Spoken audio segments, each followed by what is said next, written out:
Ngani pong mapaling panawun, balaw sa Department of Health o DOH, king pamagpaganaka, king publiko, laban king peligro o sakit amalyari tamong akwa. Kaya benakareni, ing heat stroke.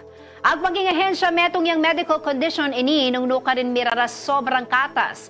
Ing body temperature na ning metong nga individual, pauli na ning pane-heat exposure. Karaniwan mo naman kanong katambal ini ing dehydration at makukonsiderang antibong medical emergency.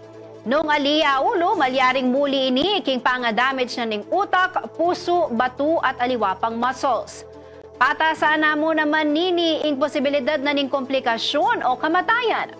Samantala, metong pakareng pigaganakan anti kanining panawon ing ataki king puso. Base po king 2023 data na ng Philippine Statistics Authority o PSA, kaya bela ring sakit king puso kareng mani munang sangkanan ng kamatayan king bangsa. Maniba January hanggang December inyang 2022, minabot laking 114,557 cases o 18.4% daling fatalities ding attributed king ischemic heart diseases. Kaugnay na nini, pabalo na ning World Health Organization o WHO ding mapilang senyales at sintomas na ning heart attack at stroke. Para po king heart attack, kaya ba kareni ing pain o discomfort king libutan na ning salo.